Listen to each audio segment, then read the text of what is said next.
This is americasdemocrats.org, the weekly netcast for stand-up Democrats. I'm your host, Jim Cuddy.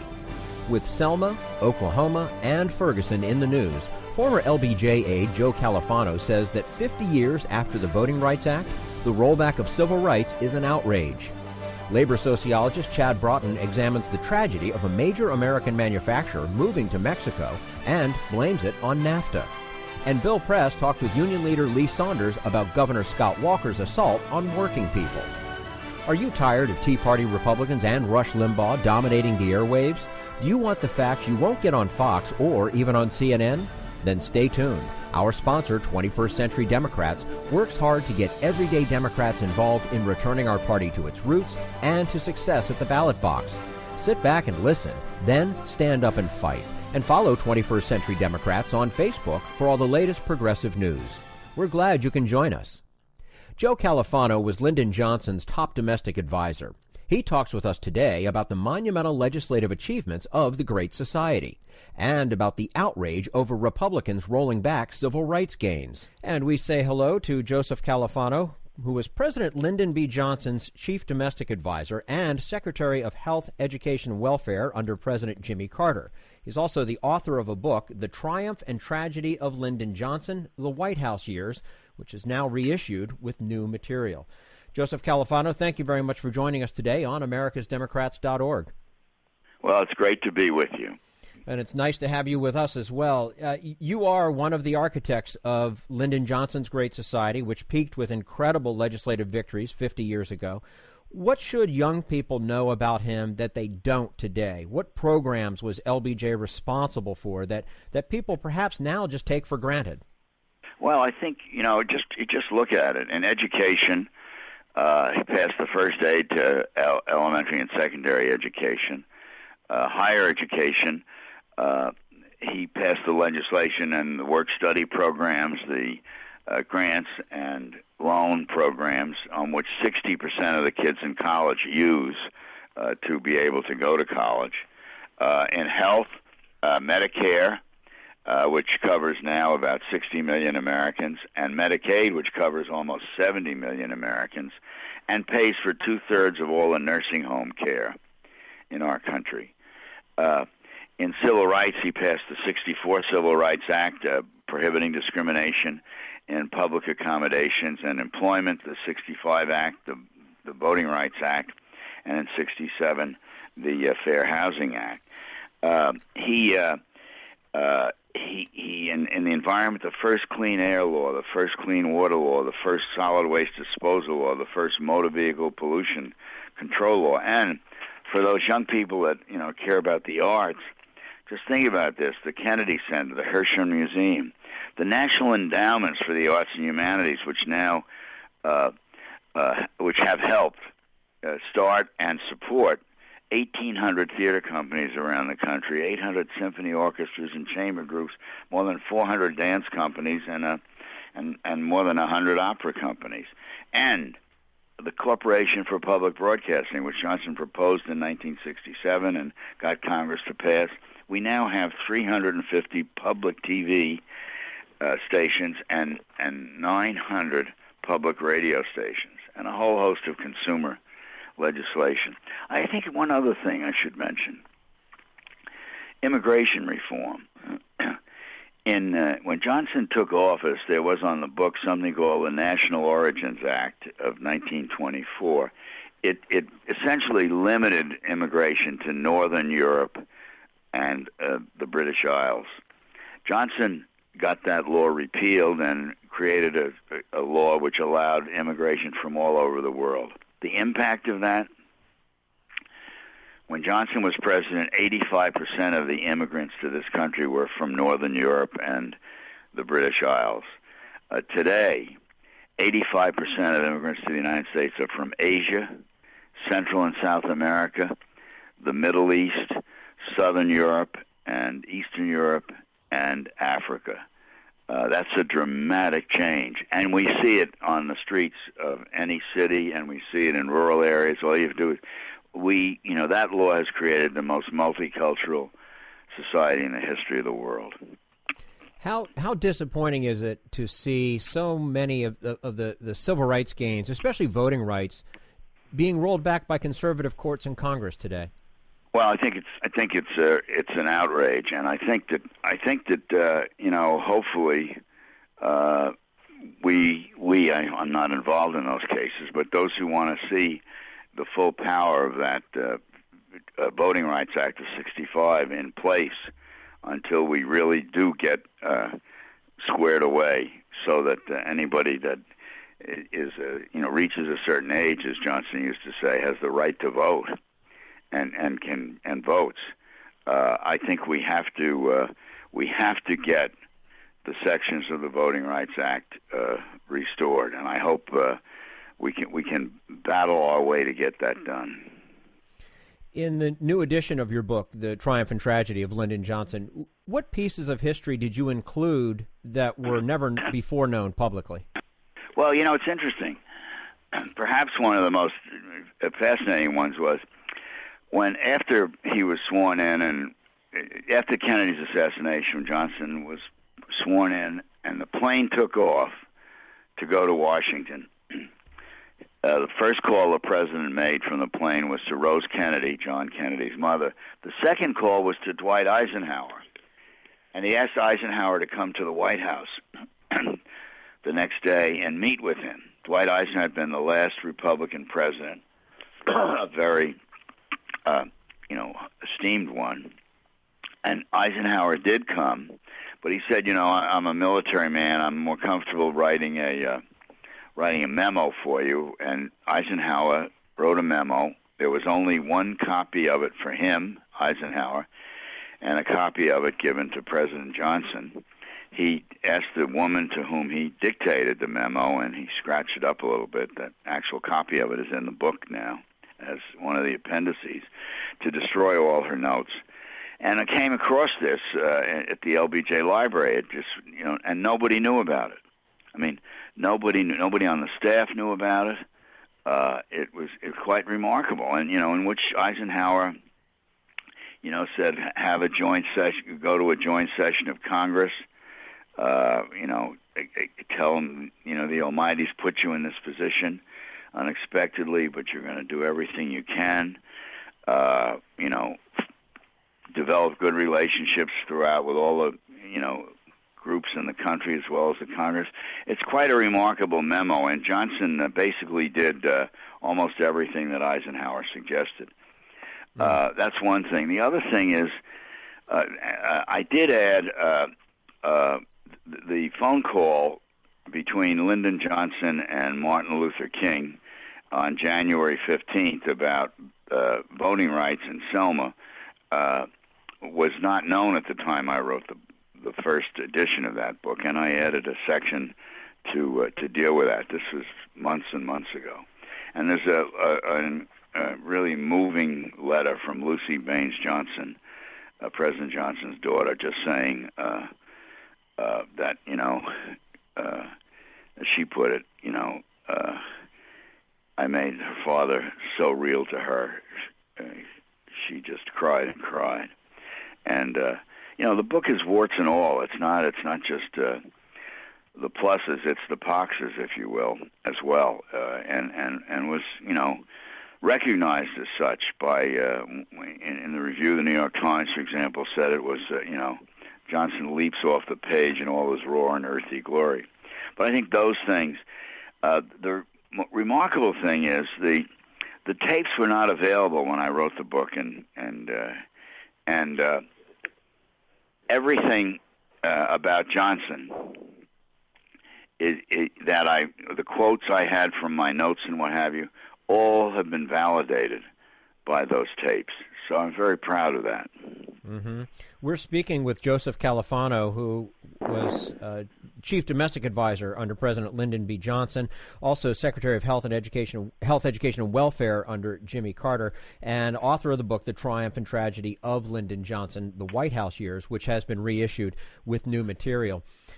What's the real story of why LBJ didn't run again in 1968? Was it just Vietnam or possibly a political calculation that some of the domestic achievements were proving unpopular? No, well, it really, he became convinced that he was a divisive factor in American society, and a few days before he actually announced that he wasn't going to run, he said all that year, all early '68, when we were getting messages up to Congress to get legislation passed and sending him new programs, that get the messages up there, get them up there. I may not run for re-election. I mean, we have to get our bills passed. So, but in a luncheon that he had with Harry McPherson and me a few days before, we talked about this, and we said he should run. He said, why? He said, I've really become a symbol of division. I mean, not just on the war, on race.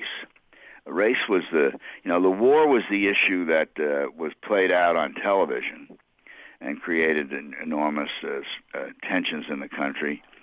But race was an issue that had led to some rioting in the streets, but also had, I think, prompted the nastiest and most vitriolic mail we received on anything. So, in both those issues, and I think, and we said, well, you're the only guy that gets something done. He said, no. He said, Congress and I are like an old married couple. We've been in bed there for 50 years, rubbing against each other, and we're tired. There isn't any much juice left. And then I think Lady Bird Johnson was very worried about his health. I remember he had a massive heart attack in 1955, I think it was. Mm-hmm. And she was worried about that. I think all of that combined to lead him. And he wanted to end the Vietnam War on his watch. That was really a big factor. And we needed to get a tax bill passed so the economy wouldn't, so we continue to have funds for the Great Society. After he pulled out, the Vietnamese agreed to go to the negotiating table. Negotiations began. He hoped that he could really end it. We could stop the fighting, but then the Russians invaded Czechoslovakia in September, and in October we know now that Anna Chennault, working for Richard Nixon, was telling the South Vietnamese, don't agree to the deal Johnson's making. You'll get a better deal with Nixon. So that never happened, and we did get our tax bill. He actually had people working against him, in a sense. If somebody else is telling him not to go with the Johnson deal, wait for Nixon? Yes, Anna Chennault was working for Nixon. This was all picked up in tapes. Yeah. A taping of the South Vietnamese embassy, actually. Wow. I'm going to switch gears a little bit, but to talk about the relationship between Lyndon Johnson and Dr. Martin Luther King. What was that real relationship? Both were very strong personalities and with sometimes different agendas. Well, I think that relationship was close. I think they were partners. I think they achieved things, particularly the Voting Rights Act, that neither of them could have achieved alone. When President Johnson asked Dr. King to find the worst place in the South where Negroes had to recite all kinds of stuff about the Constitution in order to register to vote, and where a white person didn't have to do that. And King found Selma, and Johnson ultimately provided troops to protect the marches there. I think they were partners in the '64 Act. I think Johnson told King, King and he talked about appointing Negroes. That was the term in those years, to high positions in the government. And Johnson said, "I'm going to appoint the first Negro cabinet officer as soon as I get the Department of Housing and Urban Development passed. And anything you can do to help me get that department, I appreciate." I mean, he was constantly, LBJ, the remarkable thing about the Johnson tapes, and I think there are 35 conversations of Johnson and King on tape. You can go listen to them and just log into the LBJ library. I would urge anybody to just listen to that, the tape of that January 15th conversation. It's about 15 or 16 minutes in which these two men are talking. You see how canny and committed both of them are, and what they're talking about. And in any case, I think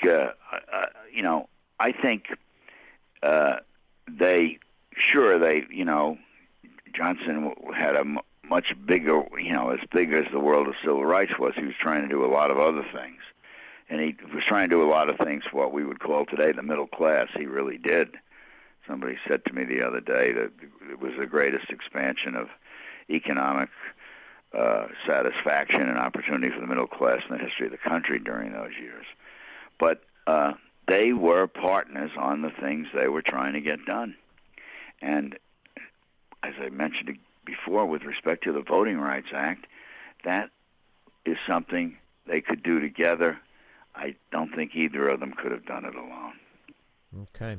Joseph Califano, President Lyndon B. Johnson's chief domestic advisor and Secretary of Health, Education, and Welfare under President Jimmy Carter, author of the book The Triumph and Tragedy of Lyndon Johnson, The White House Years, which is now reissued with new material. Mr. Califano, thank you so much for joining us today on americasdemocrats.org. We look forward to having you back again soon. Well, it's been a pleasure, and good luck with your program. It's very important. Thank you very much. And this is americasdemocrats.org, the weekly netcast for stand-up Democrats.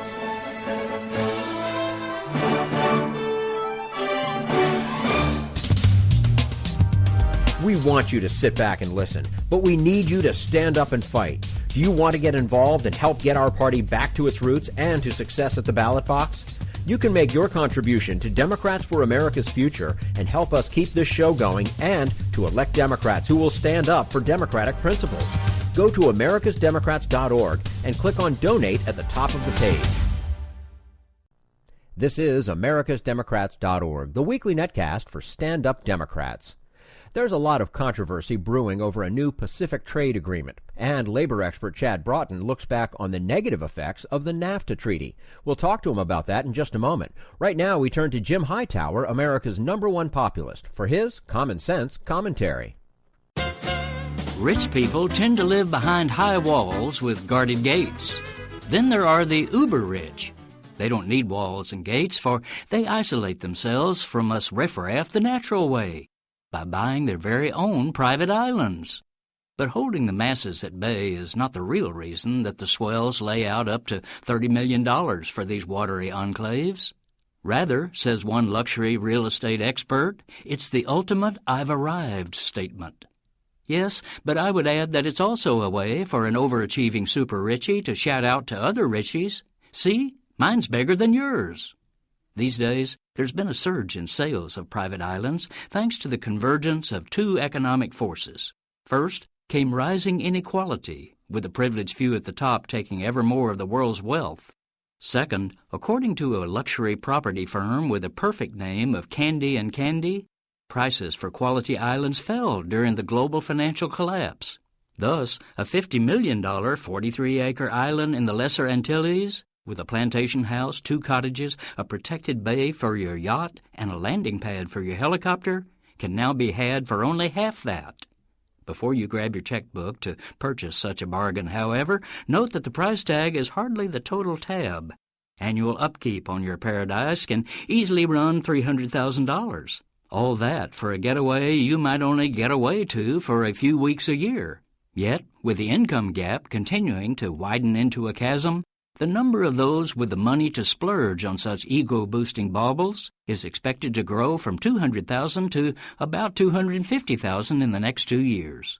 This is Jim Hightower saying, instead of frittering away so much on so few, what say we find one isolated tropical island, build a big fence around it, and make all of these narcissistic egos live there with each other? Need an antidote to the progressive blues? Want some good news about how grassroots folks are rebelling against the corporate powers and winning? Well, here's an easy-to-swallow pill for you, the Hightower Lowdown. Hightower's monthly newsletter will give you the lowdown, even as it lifts you up. It's 4 pages a month, jam-packed with facts you can use, actions you can take, and Jim's own Texas humor, all for only $15 a year. To become a lowdowner, go to hightowerlowdown.org. This is americasdemocrats.org, the weekly netcast for stand-up Democrats. Labor sociologist Chad Broughton has done a case study on how NAFTA helped shift bargaining power away from unions to corporations.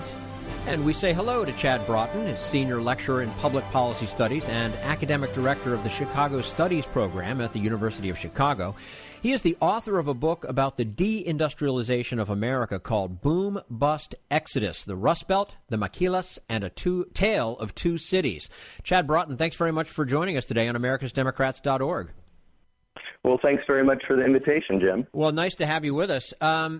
The subtitle of your book references A Tale of Two Cities because you examine how the closing of a Maytag plant affected the Illinois city it left behind and the Mexican city that gladly took it over. What lesson can we draw from your story? Well, as the title suggests, Boom, Bust, Exodus is a story about what happens to workers when industries boom and when they bust. Specifically, it's the story of a big Maytag refrigerator factory in western Illinois in a town called Galesburg, Illinois, that moved to Reynosa, Mexico, which is a booming industrial city at the U.S.-Mexico border.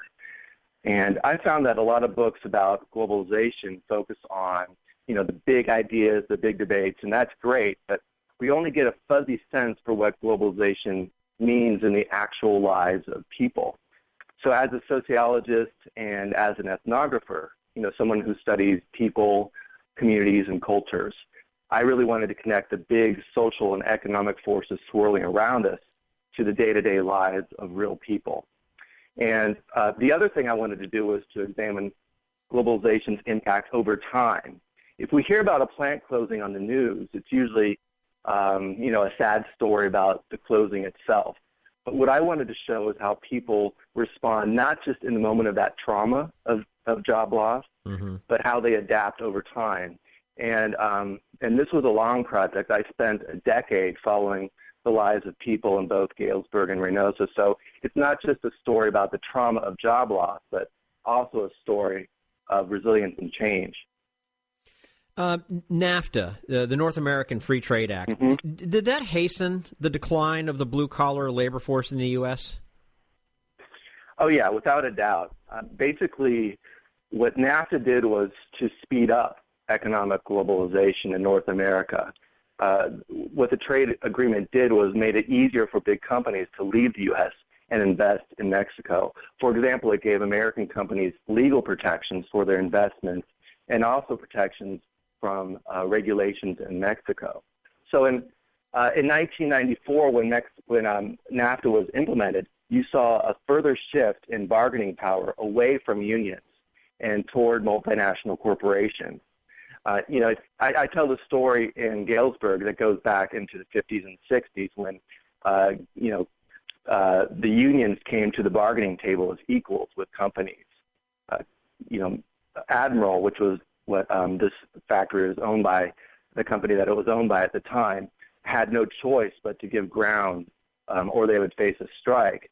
But by the end of the 1990s, after NAFTA, corporations could demand whatever they wanted and leave if they didn't get it. Why didn't all the trade adjustment and retraining programs enacted in the 70s work to ease the transition for millions of workers? Well, I think the programs did help some in Galesburg. In fact, Galesburg is kind of a fascinating example of this because it was the best possible retraining scenario for workers. See, the closing announcement came in 2002, which was 2 years before the closing in 2004. So many workers went to the local community college to work on their associate's degree while they were still, assembling refrigerators in the factory. And then after the layoffs came in 2004, the trade adjustment programs kicked in, and those TAA programs gave workers an additional year of unemployment insurance. So the displaced Maytag workers had an income for 2 years after their layoffs. Plus, they had all of their educational expenses covered. So in total, they had 4 years to make the transition, which is sort of a best-case scenario, as I said, and an opportunity that most layoff casualties don't have. And so many women went into programs like radiology and other low and medium skill level jobs in healthcare, and then went on to pursue, welding certifications or, a commercial driver's license program or something like that. But in the end, of course, there have to be jobs when the retraining is over, and there simply weren't enough to go around, especially in the rural economies of Western Illinois. So really the safety net is not the problem. The problem is the lack of good jobs. It's almost like a program that wasn't thought through all the way. Mm-hmm. Where it's like we've got it all up to a point, but we forgot about the end. They got to get jobs after they're done being retrained in something, and if there aren't any jobs out there. But the other thing too, and you touched on it briefly, these guys had 4 years to work on getting something else done. Most people don't have that scenario, do they? No. Usually a worker will be told just maybe a couple of months ahead of time, if that, and the transition is much more abrupt and dramatic. But I mean, I think the point here is that even in the best case scenario, you still have enormous economic and social impacts in this town among its workers. Mm-hmm. We're speaking with Chad Broughton, Senior Lecturer in Public Policy Studies and Academic Director of the Chicago Studies Program at the University of Chicago, and talking a little bit about his book, Boom Bust Exodus, The Rust Belt, the Maquilas, and A Tale of Two Cities. So there is an obvious economic impact, of course, when a big company closes. But what are the individual and psychological effects? Yeah, that's a great question, Jim. I think it's important to keep in mind in the case of a plant closing like this that many of the former Maytag workers are midlife, in their 40s and 50s. So this goes way beyond the loss of a paycheck. First of all, there's downward mobility. Psychologists have found that an equal size loss in income is much more powerful psychologically than the equivalent gain in income. So, downward mobility is very tough on people. All of a sudden, you're no longer able to go on vacations to Disney World with your family. You're no longer able to go out to eat. You're no longer able to buy that nice gift during the holidays. Life begins to narrow when it should be expanding and getting better. Second, there's also the loss of security.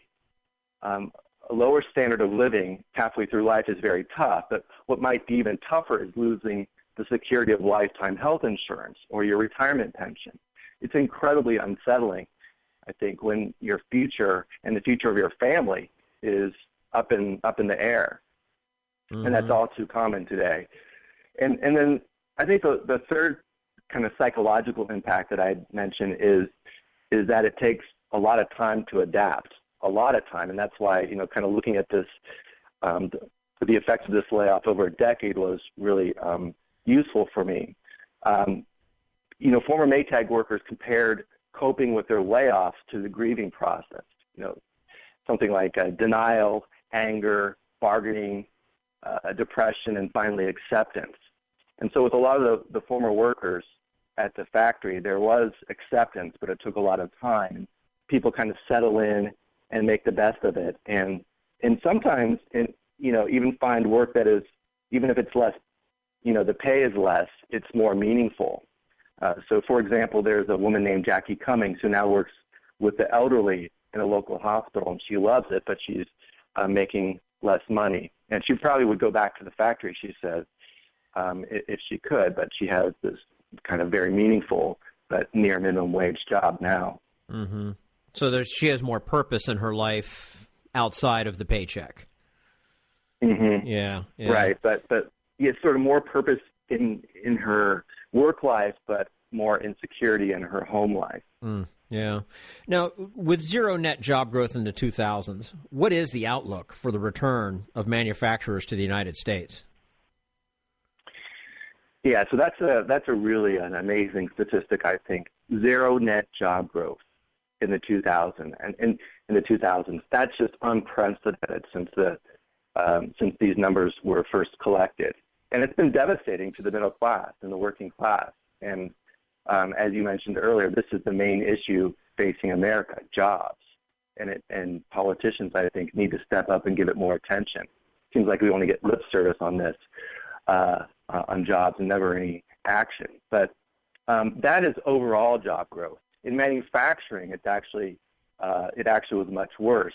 There was a big decline in the 2000s in manufacturing jobs, the biggest in American history. 5.8 million manufacturing jobs were lost in the 2000s, just a staggering number.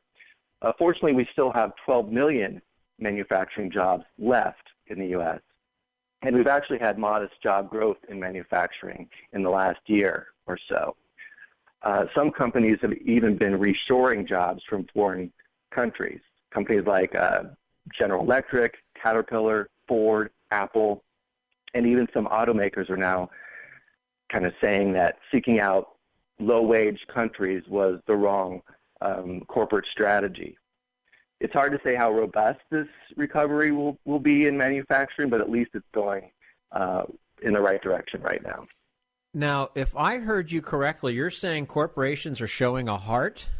Are there? Well, I think in many ways they're realizing that it makes more economic sense to keep product design and marketing close to where the production is, so that the process of designing and producing can be more integrated. Producing something in China and designing it in the United States, there are costs to that, right? That go beyond just what you pay in labor costs. You have to fly the designers over. There's kind of a lag between the creative process and the production process that can be tightened if you actually produce things in the United States. We're speaking with Chad Broughton, Senior Lecturer in Public Policy Studies and Academic Director of the Chicago Studies Program at the University of Chicago. He's the author of a book, Boom Bust Exodus, the Rust Belt, the Maquilas, and a Tale of Two Cities, which is about the deindustrialization of America. Putting aside for a second the destruction of the middle class, is there something even larger at work in the globalization of the economy, maybe the weakening of traditional American values and the end of nation states everywhere?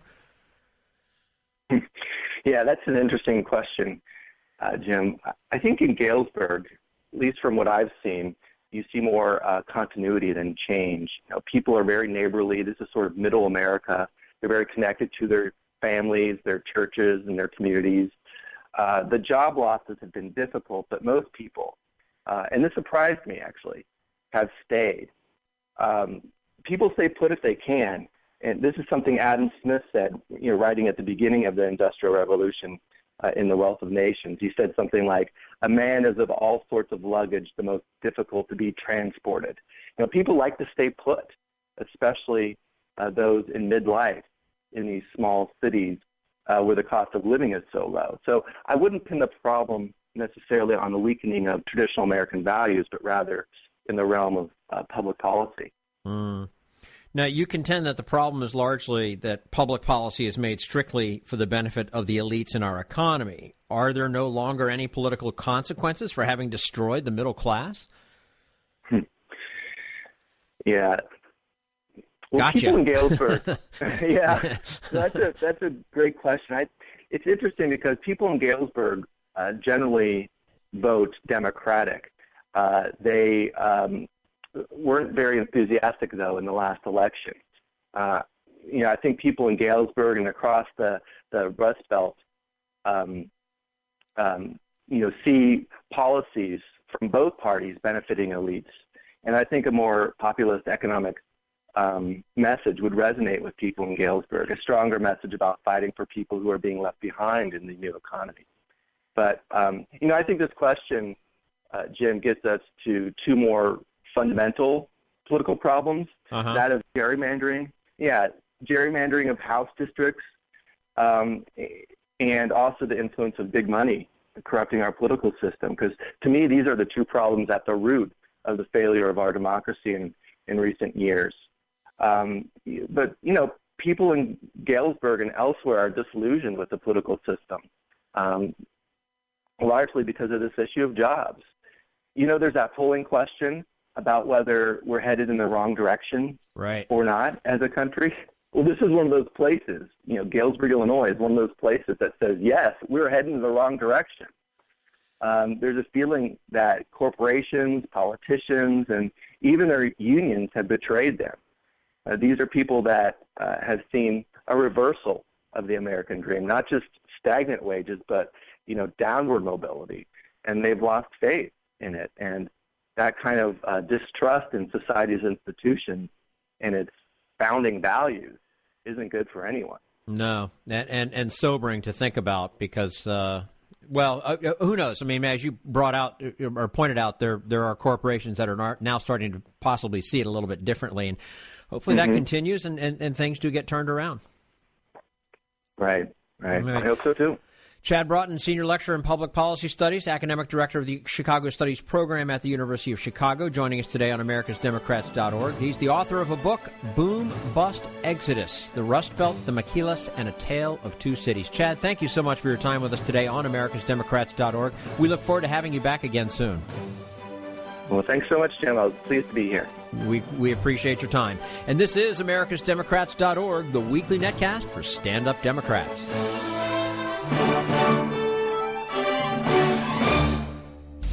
We want you to sit back and listen, but we need you to stand up and fight. Help get our party back to its roots and to success at the ballot box. Make your contribution to Democrats for America's Future to keep this show on the air and help elect stand-up Democrats.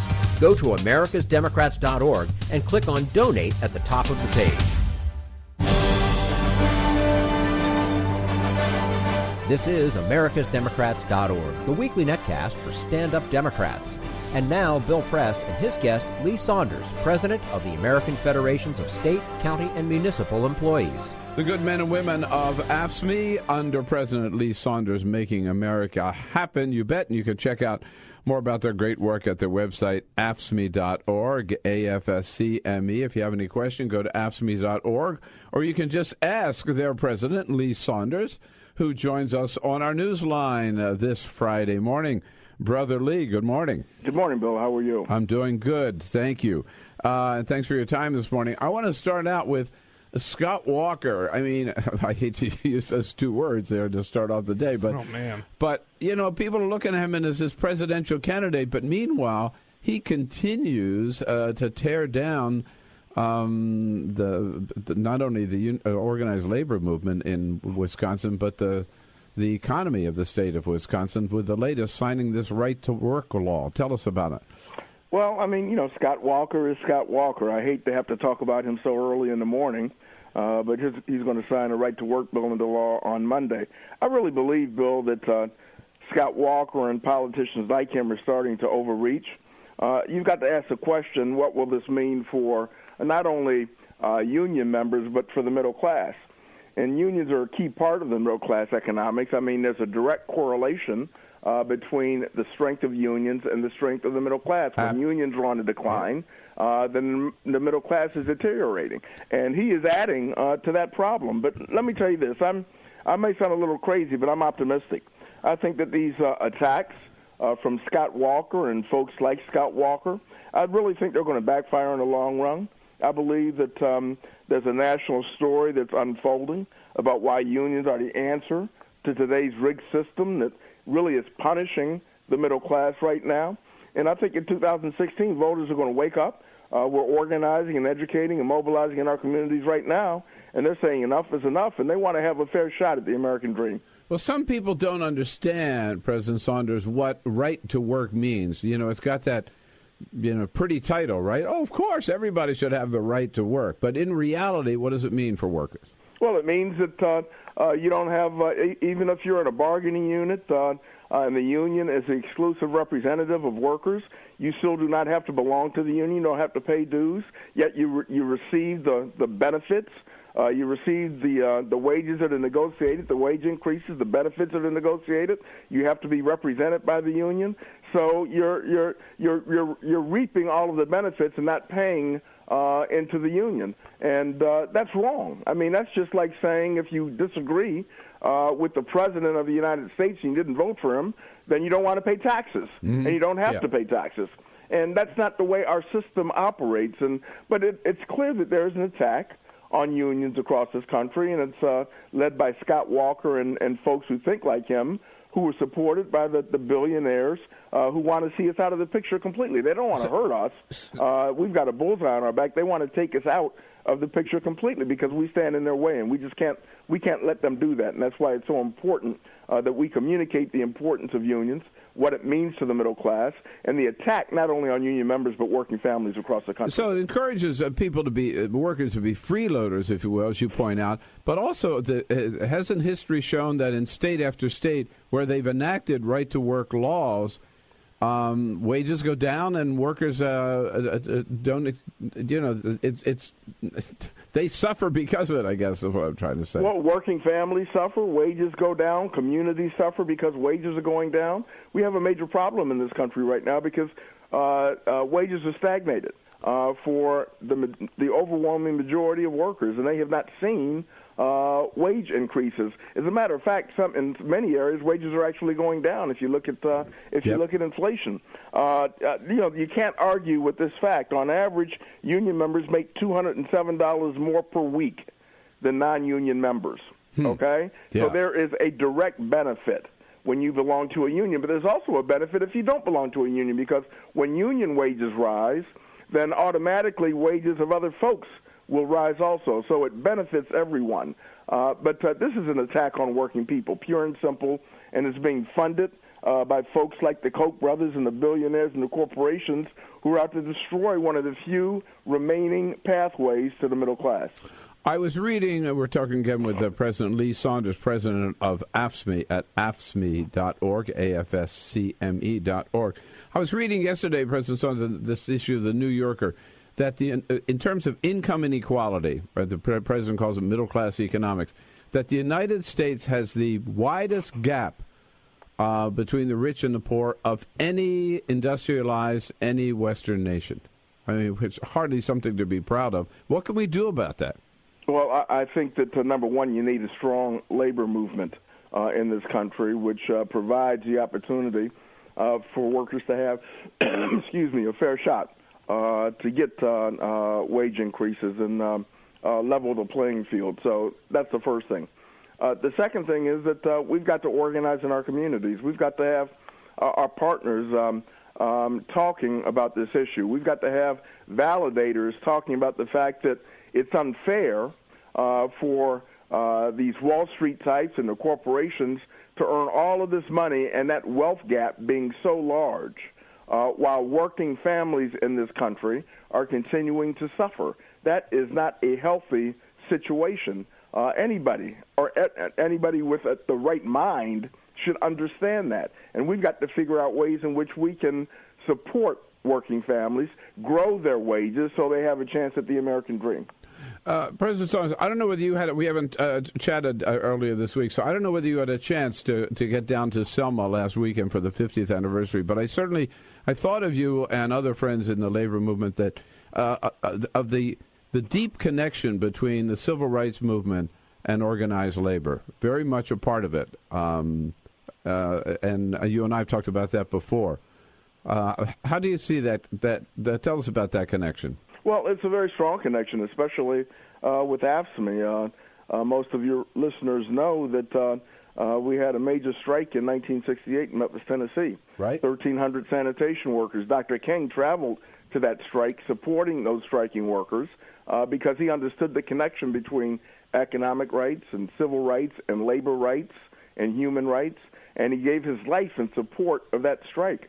I was not in Selma. I was actually in Pennsylvania, but we had our secretary-treasurer of our union went down. We had a busload of members from Atlanta who went there to commemorate the 50th anniversary of Bloody Sunday.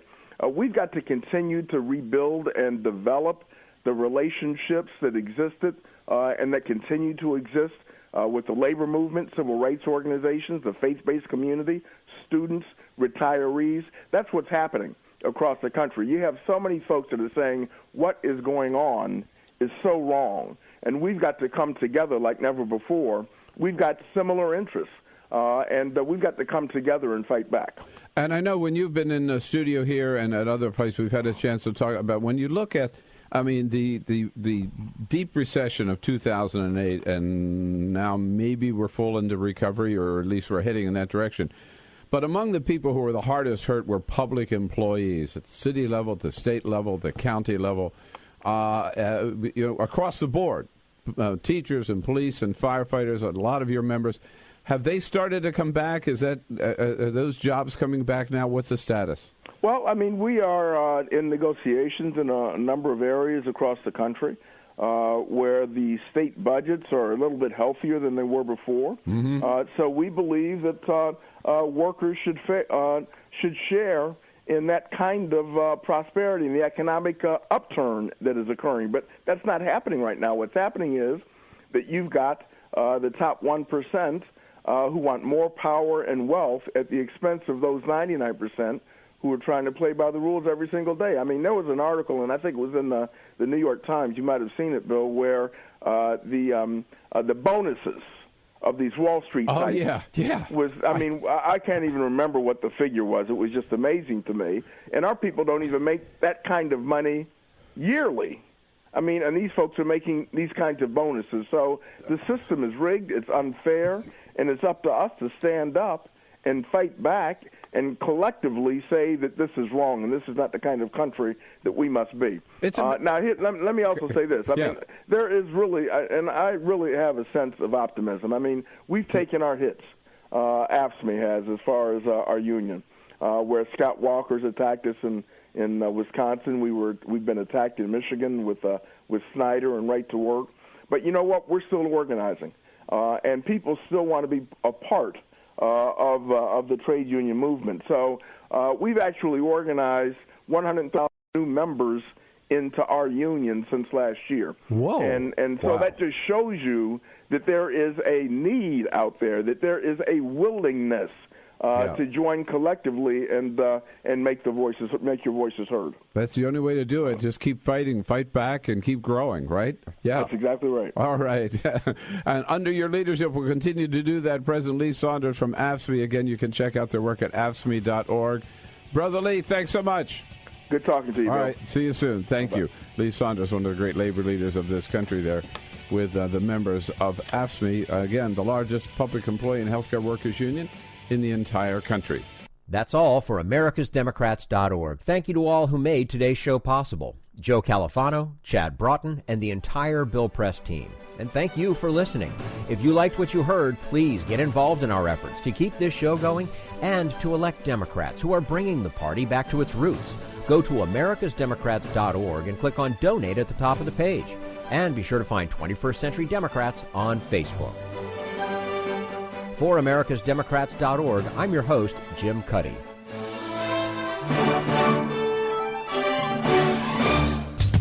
We want you to sit back and listen, but we need you to stand up and fight. Join us, support the show, and help elect Democrats who will stand up for democratic principles with your contribution today.